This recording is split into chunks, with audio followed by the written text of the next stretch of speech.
older people, younger people, and even kids that are underserved, how do they all work together and what are the intersections? Mm-hmm. And so they talked about food and they talked about technology, but not like you and I think about technology, but how to have young people help older people with it. Welcome to the Contributor Wednesday series on the Bridge the Gap Network. Each week, you'll hear from a thought leader discussing topics that are relevant and impactful to the senior living industry.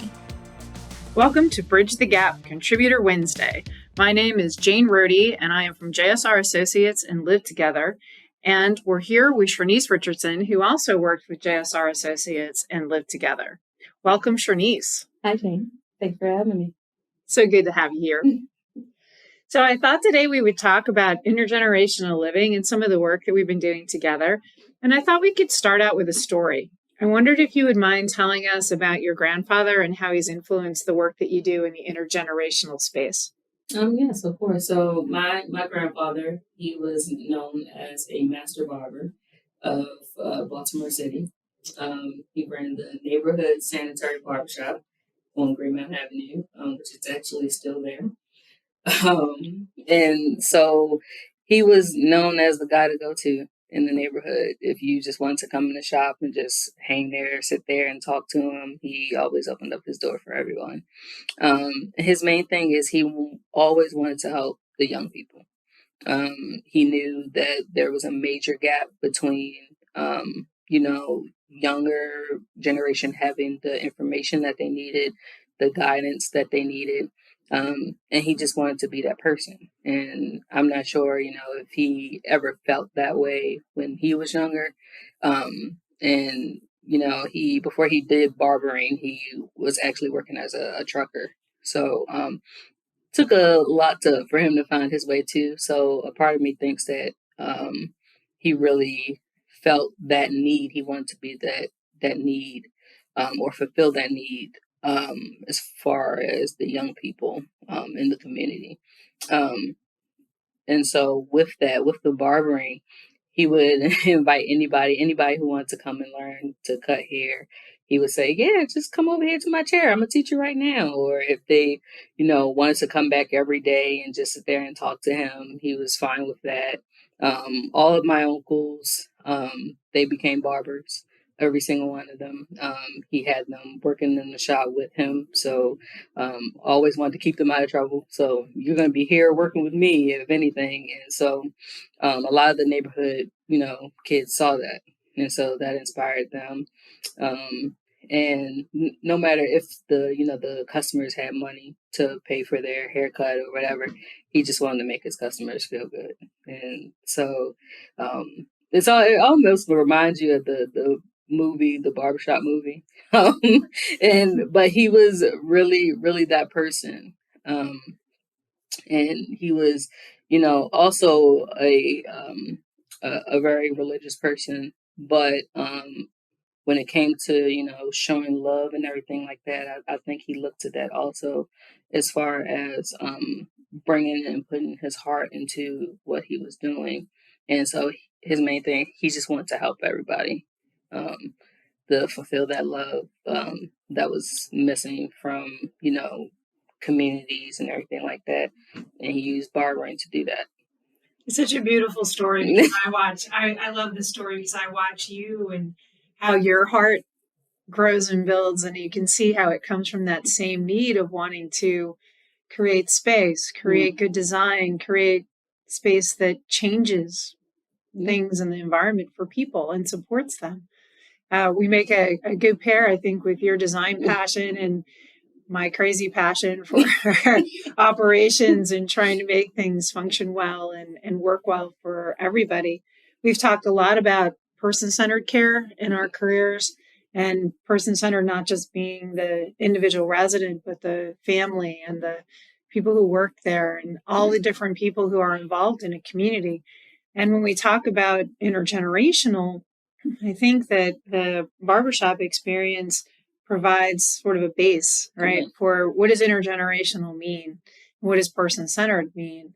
And so how do you see where some of the intergenerational concepts we've been talking about, where do they come from in terms of that experience that you saw? What do you see as bringing people together? What are the key components and parts of how we bring different generations together to live more of a normal life?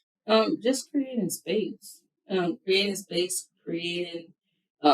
that opportunity, letting them know that this is not, just where I belong and this is where you belong. It's like it's a welcoming atmosphere. And I feel like if you're putting um, almost like a space and trying to draw these two different generations in, and you just create that opportunity, people will come to it. So you have to provide that space, and if it's done with intention, I feel like people can feel that. If in with certain design practices and everything like that, um, people understand, they experience a space. And so when you have something that's intentionally separated, they can feel that. They can feel like, oh, this is just for them. That's not for me. And so I'm just going to stay over here. Right, at all. And so I feel like that's where it starts, providing the space. And with that space, people see opportunity. And I don't think if you like start getting like really really deep into the details of opportunity, that people will experience the space that you're expecting them to. I think people create their own opportunity, create their own experience, but if you just provide that space, you'll be able to see what happens. So I think that's the main important thing. So it's interesting because we've all seen the spaces that are so curated down to the last teaspoon of control, right? Controlling either the interior or the architecture of it, or even the operation, programming of it, and saying, no, you can't have your tea over here, or you have to get up at 4 a.m. because we got to get you at the table at 7. Right. None of that talks to person-centered care. And then there's the components that bring people together. So when we had our darling Sterling, who was from one of the local high schools, worked with us for a while, and he was part of a STEM program. And some of the community research that they did as part of the school project or the community project, which always kind of tickled me because it was like, all right, young people, are you interested? He goes, you'd be amazed. He goes, at school, they're all over this about what happens between older people and younger people. Mm-hmm. And I wasn't really expecting that, so the two groups did and looked at our challenge was basically how to older people, younger people, and even kids that are underserved, how do they all work together and what are the intersections? Mm-hmm. And so they talked about food and they talked about technology, but not like you and I think about technology, but how to have young people help older people with it. And then the other part was the activities, like some type of recreation. But you're right, if you provide the cafe space, but allow for natural neighboring, it doesn't all have to be completely programmed. And we've seen that with Generations of Hope too, that there's a portion that's staff because you have to have a little bit of framework, but the framework has to be flexible enough to allow people to be people. How many spaces have we seen where we go to review an existing project and you're like, nope, just having a open courtyard with nothing in it and bad drainage. And, civil engineers seem to like to pitch everything to the drain in the middle of the space, which we could never quite understand. So no offense, civil engineers. But what we looked at was just that opportunity of creating a room from the beginning that's an outdoor space. So the work we did in China, when we looked at doing that, we had everything from a labyrinth that was a walking space outside of physical therapy to a wander garden to water features, and big debates about water features. Can you have them? Can you not have them? And a lot of it was as long as you have a really solid toileting incontinence program, you can have water features, so you had to look at both sides of it. I always like the thought of being able to have indoor outdoor dining. And now since COVID, everyone's like, well, don't you have an outdoor dining space? Because it's almost expected. Right. Whereas before we wouldn't have even had the opportunity. So, and then it kind of adds on to the outdoor space has all these other values, right? We have daylight for resetting circadian systems, for people to sleep better at night, vitamin D, manufacturing because of exposure to the sun, having shaded spaces and non-shaded spaces so that you have a variety. and treating those spaces as though they're rooms in their own, like they're not afterthoughts. Right. To me, that's always frustrating when outdoor space becomes afterthoughts, because it's so valuable to the health and wellness of the individuals. So when we talk about multi-generational, it really goes a little bit beyond that, because it really is intergenerational, because we do have some services that are available and evaluation for people to have the resources. Right. So one of the things we've seen a lot is being able to provide sort of a triad of care, if you will. So sort of having the nurse and the social work and PT/OT services, but having that access in different ways. Mm-hmm. So we've been working on one project that has residential assisted living, which is, in this case, it's called adult foster care. Every state's different. We know we have all those issues. But it really feels like that's an opportunity within a multifamily building to accommodate older adults that have higher needs. Right. So instead of, we think of a personal care home or a smaller residence being out in the community, which is good too, because we do those as well. But there's the other piece of, what if it's part of a multi-generational community? So it breaks down the silos of what you have in a continuing care retirement community, and it becomes a live together community, with air quotes, that fills that in. Right. Does that seem like it resonates with everything we've been working on? Yes, most definitely.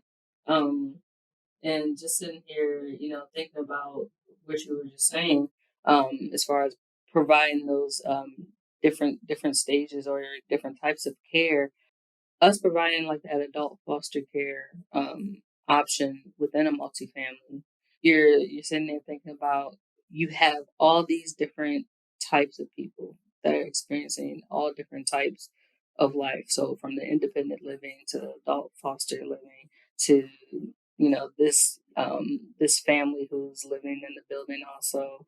You might have a child care center that's right next to the building. You might, and if we're thinking about, all the research and everything that we've done, when these people come in contact with all different types or all different people at stages of life, I feel like it prolongs life a little bit more. Like you have the access to the little kids that's running across the lawn, that's just walk up to anybody. Like my 2-year-old, he'll walk up to anybody, hi, how you doing? And and think nothing of it, just because he wants to see somebody smile or see somebody laugh. And a senior is sitting there and they're just like, oh, this little kid, and they sit there and be able to play with them for a little bit. To me, that's like an immediate like boost in somebody's day, or and so just putting that these different components is not just saying, oh, we just want everybody to live here, where it's done with intention, to the point of, we know that everyone benefits from one another. Everybody has a different experiences. Everybody is trying to learn something. Everybody's trying to evolve, even though some people don't like change. Unfortunately, change happens. And so I feel like providing this experience is less of a force, like take this change, and more like experience this change, and you can change with it. It's fine. And it's such a different atmosphere. So if we take the apartment idea for residential assisted living and say, okay, so they're already familiar with everybody who lives in the building. Everyone has access to everyone in the building. It's not like you're ripping someone out of their community and saying, okay, we're now going to put you in a nursing home that doesn't have a person-centered care model. It doesn't have consistent staff. It doesn't have all these other pieces and parts that allow people to feel like they're cared for by the same people or get to know them. Right. So, my foster daughter, Taisha, I think you've met her a few times, and she had this one, she's just moved back up to Baltimore, but before this, she had this client who was blind, and she only worked on the weekends with her. So she needed something more full time. So she's still with the same agency, but she's moved back up to Baltimore. But it was really hard for her to leave her because they bonded. She goes, I didn't take this other job, Mom, because this is really important to me, because I bonded with her. And I said, well, you still have her number. You can still reach out. You can still connect. You can go visit her. But, they created a friendship. And it meant something to the woman's daughter as well as to the elder. And I just look at that and I think that's really what it's about. It's about knowing that the little, Kygo's running across the grass to talk with somebody, but he could also go in and say hello if someone needed to have some company in a smaller environment or in their home or in the apartment. Yeah. And I think that that's what I think people miss. And I hear a lot about the workforce development, of course, because that's one of our biggest problems, right? Is the staffing of things. And so one of the reasons we wanted to do the intergenerational model was also to get the demonstration project finished. We're working on a few right now. We'll see which one pops to the top. But the idea is that you be able to use that demonstration project to actually hands-on train and show people that this is possible. Yeah. I think so many people, it's like the nopey doll, it's like, nope, can't do that. Nope, can't do that. I'm like, well, why can't you? Have you explored it a little further? Have you exhausted all possibilities? Because in some of our projects, I feel like we have, but we still are working on how do we provide a continuum of care within the context of the need of the community at large. And I think we miss that a lot of times. It's only about how many homes can we get on this lot, not how many people are going to be living here. Who are they? What's their favorite meal? What do they like to get up? How can we make them more comfortable? Because I think about how isolation has impacted all of us. So we can all imagine, right, being put into some place where you don't know anyone and perhaps you don't hear very well, and you're not particularly outgoing if you're more introverted too. And then you're put into a setting where you know no one, you don't know where the restroom is, you don't know where to eat, you don't, so you kind of close down and close off. Yeah. But what if it was the opposite? What if there was workforce development was right on site? You got to meet some of the people who, were caring for people, all those different pieces and parts. I mean, I think that's what makes my heart happy, is seeing how some of those interactions can really be done and really done well. I agree. So, well, thank you for your time. That will breeze through really quickly. We didn't wondered about filling up the time. So thank you, everyone. Thank you, Shernise. It's great to talk with you as always. And thanks for listening to this week's BTG Contributor Wednesday. Thanks for listening to the Contributor Wednesday series on the Bridge the Gap Network. For a full library of episodes, visit btgvoice.com.